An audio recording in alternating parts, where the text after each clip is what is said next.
যেহেতু আপনার সময় কম, আমরা দ্রুত একটা বিষয় থেকে আরেকটা বিষয়ে যেতে হচ্ছে। সম্প্রতি আপনি একটি ভাষণে বলেছেন, আমি এখানে ছোট্ট একটু অ্যাড করতে চাই। জি প্লিজ। এই যে মব, যেটাকে এখন মব বলা হচ্ছে, এর চাইতে কিন্তু আরো নিকৃষ্ট মব কিন্তু গত 15.5 বছর মানুষ প্রত্যক্ষ করেছে। ইভেন আপনাদের সাংবাদিকদের সাথে হয়েছে, আরো অনেকের সাথে, পলিটিশিয়ানদের সাথে। তো এগুলো কোনো ডাল ভাত, কোনো ব্যাপারই ছিল না। সিভিল সোসাইটির মানুষের সাথে, শিক্ষকদের সাথে। কিন্তু ওইগুলা দিয়ে আমরা এটাকে জাস্টিফাই করতে চাই। হয়েছে বলেই আমরা সবাই মিলেই কিন্তু এগুলি প্রতিরোধ করেছি, প্রতিবাদ করেছি। আসলে যে যার জায়গা থেকে প্রচন্ড ভাবে প্রতিবাদ করেছে।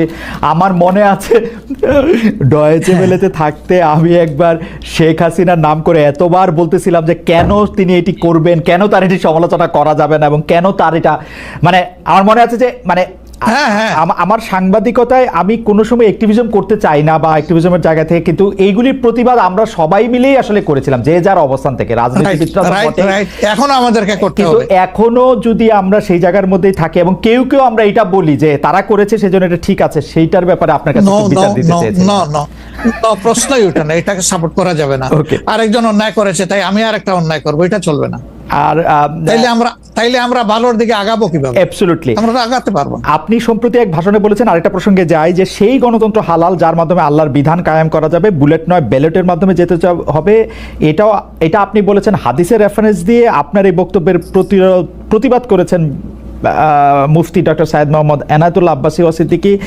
রোববার ফেসবুক এক পোস্টে দাবি করেছেন যে তিনি হাদিসের সুস্পষ্ট অপব্যাখ্যা করেছেন। আপনি এক লাইনে আবার একটু ব্যাখ্যা দিবেন কিনা? আমি হাদিসের দেই নাই। আমি বলেছি যে ডেমোক্রেটিক যে প্রসেসটা, এটা রাসূল করিম সাল্লাল্লাহু আলাইহি সাল্লামের পরে যারা রাষ্ট্র পরিচালনা করেছেন, খোলাফায়ে রাশিদিন, তাদের সময় ছিল। এবং এটা বাস্তবতা, আমরা সবাই জানি। হযরতে ওমর খুতবা দিতে দাঁড়াইছেন, সাধারণ মুসল্লি বলছে আমি আপনার খুতবা শুনবো না। কেন শুনবেন না? ওই যে আমরা কুশাগার থেকে কাপড় পাইলাম, আমার কাপড়ে লম্বা জামা হইলো না, আপনারটাই লম্বা জামা হইলো কেমনে? এই তো সেম কাপড় দেখতেছি। তখন তিনি তার ছেলে আব্দুল্লাহ ইবনে ওমরকে বলেছিলেন, বাবা তুমি এবার জবাব দাও। তিনি দাঁড়াইয়া বললেন যে দেখেন, বাবা তো রাষ্ট্রের দায়িত্বশীল, তার সাথে বিভিন্ন বিদেশি প্রতিনিধি দল আসে। রাষ্ট্রের সম্মানে আমি বাবাকে বলেছিলাম যে বাবা, আমাদের পোশাক 2 টুকরা করে কাটার দরকার নাই, আপনি অনুমতি দিলে আমি কোষাগারকে রিকোয়েস্ট করতে চাই যে আমাদের 2 পিস না কেটে দিয়ে দেওয়ার জন্য, সেটা দিয়ে আপনি জামা বানাবেন। তো আমার বাবা এবং আমার 2 পিস মিলে উনার 1 পিস হয়েছে, এবং তাই উনার জামা লম্বা। তো লোকটা বসে আল্লাহ শুকরিয়া আদায় করে বললেন যে খলিফাতুল মুসলিমিন, এবার আপনি আপনার খুতবা দেন, আমি শুনবো, মন ভরে শুনবো। তো এই দেখেন, এটাই তো বিউটি অফ ডেমোক্রেসি। ওই যে আপনি ফ্রিডম অফ এক্সপ্রেশন বললেন, এর চাইতে ভালো ফ্রিডম অফ এক্সপ্রেশন কোথায় পাবেন আপনি? আমি বলেছি যে না, গণতন্ত্র হচ্ছে এটা কোনো ইজম না, এটা আপনি নিজেও জানেন। গণতন্ত্র কোনো মতবাদ না, it's a way to establish your ism. আপনি যেটা চয়েস করেন, এটা ক্যাপিটালিজম হইতে পারে, সোশ্যালিজম হইতে পারে, কমিউনিজম হইতে পারে, এরকম যেটাই হোক সেটা আপনি করবেন। কিন্তু এটা একটা ওয়ে, এই বাহনের উপরে আপনি চড়ে যাবেন। সেটা যদি আল্লাহর দিন কায়েমের উদ্দেশ্যে হয়, তাহলে অবশ্যই এটা মুসলমানদের জন্য হারাম হওয়ার কথা না। এখন আমার কথার সাথে তো ডিফার করতেই পারেন, উনি একজন লার্নেড মানুষ, আমি তাকে রেসপেক্ট করি, এবং কারো ডিফারেন্সটাকেও আমি রেসপেক্ট করি। কারণ এটা না হলে তো আপনার ফ্রিডম অফ এক্সপ্রেশন থাকবে না, এবং মাল্টিকালচারাল সোসাইটিও বিল্ড আপ করা সম্ভব হবে না। আচ্ছা, অ্যাবসলিউটলি ফাইন। আচ্ছা, আপনি শুক্রবার একটা দলীয় কর্মসূচিতে বলছেন যে দিন কায়েমের চেষ্টা বা প্রচেষ্টা ঐচ্ছিক নয়, মুমিনের উপর ফরজ। আরবার আপনাদের দীর্ঘদিনের একটা স্লোগান হচ্ছে এরকম, আল্লাহর আইন চাই। এখন একটি নতুন প্রচারণা, মানে অনেক দলকেই ক্ষমতায় দেখা যায়, মানে জামাত ইসলামের একটা নতুন প্রচারণা এরকম যে অনেক দলকেই ক্ষমতায় দেখা হয়েছে, জামাতকে একটিবার সুযোগ দেওয়া হোক, আপনারা যদি নির্বাচনে জিতে ক্ষমতায় যেতে পারেন তাহলে কি বর্তমান ব্যবস্থা পাল্টে কোরআন সুন্নাহ ভিত্তিক শাসন বা শরিয়া আইন, শরিয়া ব্যবস্থা চালু করবেন? আসলে দেখেন, কোরআন সুন্নাহ ভিত্তিক মানে অনুশাসন যেটা, এটার ব্যাপারে সমাজের পারসেপশনের ভিন্নতা আছে। আমাদের বাংলাদেশের যে সংবিধান আছে, এই সংবিধানের অনেকগুলা আর্টিকেল, অনেকগুলা ধারা উপধারা কোরআনের সেন্সের সাথে পুরোপুরি মিলে যায়, এটার সাথে কোনো ডিফারেন্স নাই। আবার কিছু কিছু ধারা আছে সেখানে কনফ্লিক্ট, কন্ট্রাডিকশন আছে। ওরকম পরিবেশ পরিস্থিতি যখন আসবে, জনগণের প্রত্যাশার আলোকে এটা মানে সবার সাথে ইন্টারেক্টিভ হয়, সবাইকে সাথে নিয়েই ইনশাআল্লাহ ভালো জিনিসগুলোকে আমরা ইনপুট দেবো আল্লাহ থেকে। তবে এটাও মনে রাখার বিষয় যে কোরআনী শাসন হঠাৎ করে আল্লাহ তাআলা এস্টাবলিশের হুকুম দেন নাই। It was a gradual process. For example মাদক কিন্তু দুনিয়ার কেউ কিন্তু এটাকে অ্যাপ্রুভাল দেয় না, বাট এটার প্র্যাকটিস সব জায়গায় আছে, এটা বাস্তবতা। তো সেই মদ যখন হারাম ঘোষণা করা হয়, নিষিদ্ধ করা হয়, তখন কিন্তু 3 পর্যায়ে গিয়ে চূড়ান্তভাবে এটা নিষিদ্ধ করা হয়েছিল। তো এটা গ্রাজুয়াল একটা প্রসেস। আপনি একটা ক্রাইম থেকে, দীর্ঘদিনের প্র্যাকটিস থেকে মানুষকে সরাবেন, আল্লাহ তাআলার সেই বিধানকে অনুসরণ করেই আমরা আগাবো ইনশাআল্লাহ। 5 আগস্টের পর থেকে বিএনপির পক্ষ থেকে যেহেতু জাতীয় নির্বাচনের দাবি জানানো হয়েছিল, এটা নিয়ে অনেক তাদেরকে রঙ্গব্যঙ্গ করা হয়েছে। জামায়াতে ইসলামী মাঝামাঝি থেকে ফেব্রুয়ারি ইলেকশনের কথাও বলেছে, রোজার পরেও ইলেকশনের কথা বলেছে, রোজার আগেও ইলেকশনের কথা বলেছে, কিন্তু আমরা দেখতে পাচ্ছি জামায়াতে ইসলামী 300 আসনে প্রার্থী ঘোষণা করে ফেলেছে। আপনারা যদি পরে কোনো রাজনৈতিক জোট করেন বা পরে যদি কোনো ধরনের রাজনৈতিক সমঝোতার মাধ্যমে জাতীয় সরকারের একটা আবহ তৈরি হয়, তাহলে কি হবে? আপনারা এখনই জোট ঘোষণা করে ফেলেছেন, সেটা কেমন হলো? আলহামদুলিল্লাহ, এটা আমাদের সাথে যাদের ইন্টারেকশন আছে তারা সবাই জানেন। আমরা বলেছি যে এটা আমাদের অফিসিয়াল ঘোষণা না, এটা হলো প্রাথমিক সিলেকশন, এবং সমস্ত আমাদের নমিনি যারা হবেন তাদেরকে সেম মেসেজ দেওয়া হয়েছে যে জাতীয় বৃহত্তর স্বার্থে যে কোনো সময় যে কোনো পরিবর্তন যে কোনো আসনে আসতে পারে। আমাদের সংগঠন এটার জন্য পূর্ণ প্রস্তুত। প্রয়োজনে আমার থেকেই পরীক্ষা শুরু হবে, কোনো অসুবিধা নেই। আপনার কাছে ছোট একটি পরীক্ষা, সেটি আপনার পরীক্ষা না, আপনার কাছে একটি ছোট পরীক্ষা। আপনি কুষ্টিয়া 3 সদর আসনে জামাত ইসলামের এমপি প্রার্থী হিসেবে ঘোষণা করা হয়েছে জনপ্রিয় ইসলামী বক্তা জনাব আমির হামজাকে, কিন্তু এদিকে আবার জামাতি ইসলামীর শুরা সদস্য জনাব ফরাজ হোসেন রয়েছেন, তার নামও জোরে সোরে শোনা যাচ্ছে। অনেকেই বলছেন যে তৃণমূল জামায়াত আসলে পছন্দ করে নাই হঠাৎ করে এরকম একজনকে মনোনয়ন দেওয়া। এই বিষয়টাকে আসলে আপনি কিভাবে দেখেন? শুধু জনপ্রিয়তার জন্য না, নট দ্যাট। আমরা যখন কোনো জায়গায় নমিনি সিলেকশন করি তখন 2টা জিনিস আমরা বিবেচনায় নেই। একটা হলো যে এই নমিনির ব্যাপারে স্থানীয় সংগঠনের যারা নেতাকর্মী আছেন তাদের দৃষ্টিভঙ্গি কি, 2 নম্বর হচ্ছে জনগণের দৃষ্টিভঙ্গি কি। এই 2টা বিষয়কে আমরা বিবেচনায় নিয়েই প্রার্থী সিলেকশন করি। এবং এটা যেগুলা শুনতেছেন, অনেক সময় আমাদেরকে অতি ভালোবাসেন যারা, ওই যে আপনি একবার আমাকে জিজ্ঞেস করলেন যে আপনাদের ব্যাপারে এত বিরোধিতা করে কেন, তাই আমি বলছিলাম যে তারা অত ভালোবাসে তো অনেক বেশি, এই জন্য আমাদেরকে নিয়ে কসলাইতে হবে। জনাব আমির হামজার বিরুদ্ধে যে দুটি বক্তব্য বেশি সামনে আসছে, তিনি একবার বলেছিলেন যে তার 14 গোষ্ঠী সবাই আওয়ামী লীগ করেন। 2 নম্বর হচ্ছে যে এই জুন মাসেও জনাব আমির হামজা নিজ এলাকায় মোটরসাইকেল শোডাউন করেছেন, যেই শোডাউনের রাজনীতি অ্যাপারেন্টলি আপনারা উৎসাহ দেন না, কিন্তু তাকে এটি করতে দেখা যাচ্ছে।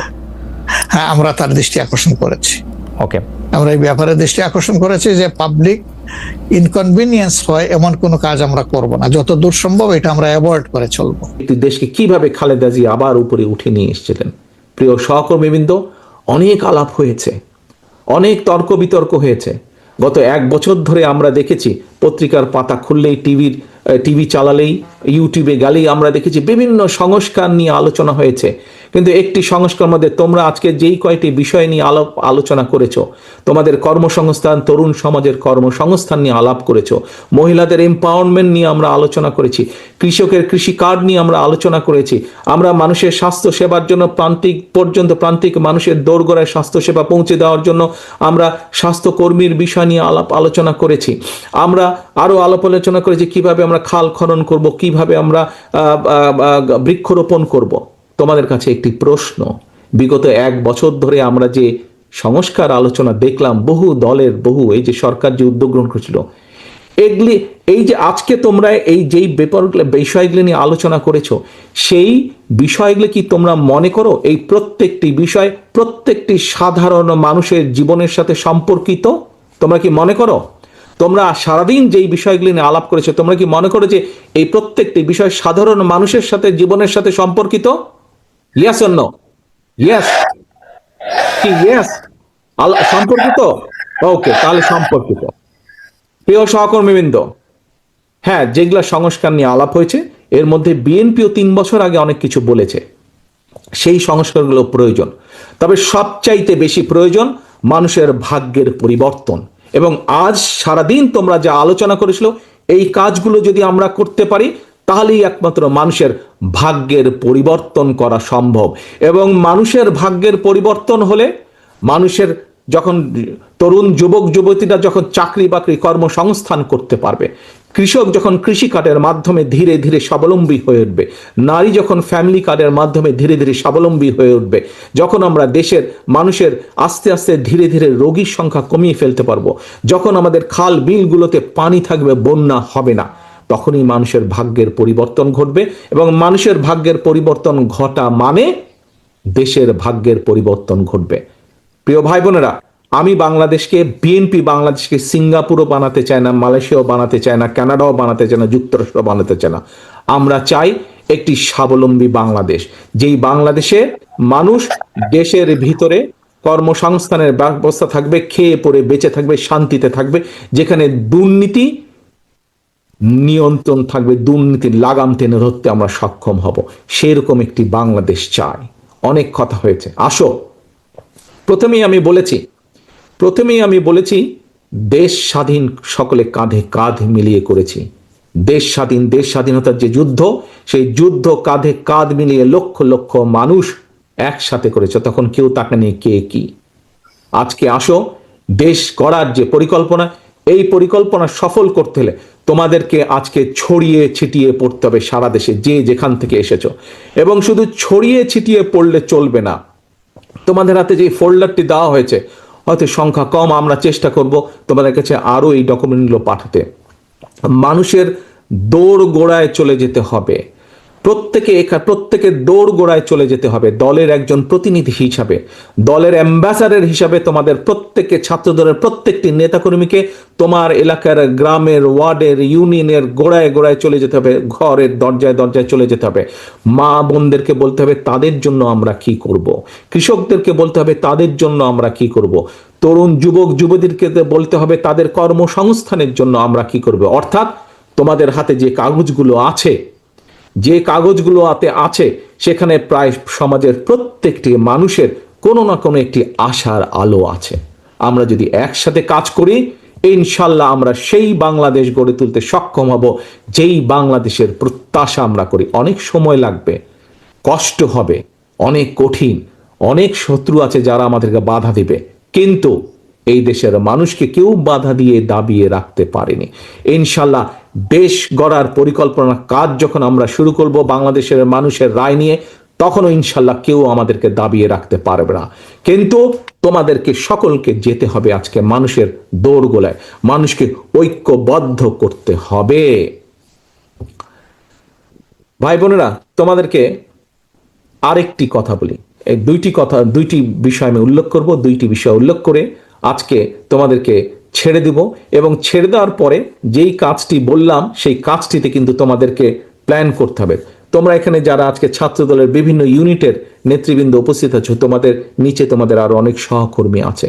তোমরা যে যার ইউনিটে ফিরে যাবে, সবাইকে ডাকবে, তোমরা যা জেনে গেলে, যা শিখে গেলে তাদেরকে সেগুলো তোমরা বলবে, বোঝাবে এবং ছুটে বেড়াতে হবে, ছড়িয়ে পড়তে হবে, মানুষের ঘরে ঘরে ছড়িয়ে পড়তে হবে। মানুষকে বলতে হবে যে বিএনপি আগামী দিনে এই কাজ আপনাদের জন্য করতে চায়। তোমার দল কি?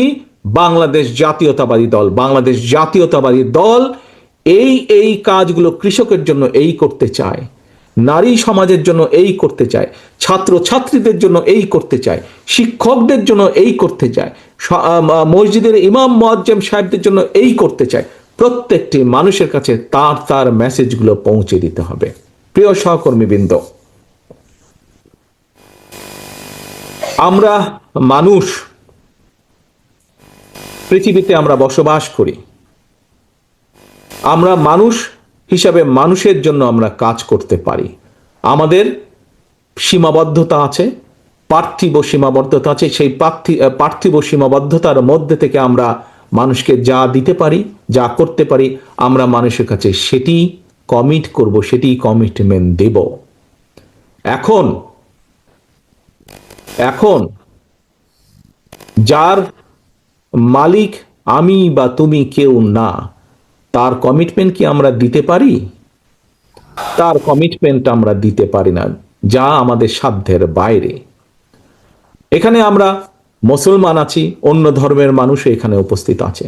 মুসলমান হিসেবে আমরা বিশ্বাস করি এই পৃথিবীতে এবং পৃথিবীর বাইরে যাবতীয় যা কিছু আছে, আমরা যা কল্পনা করি, যা কল্পনা করতে পারি না, সকল কিছুর মালিক একমাত্র আল্লাহ তাআলা, একমাত্র আল্লাহ রাব্বুল আলামিন। আমরা শুনেছি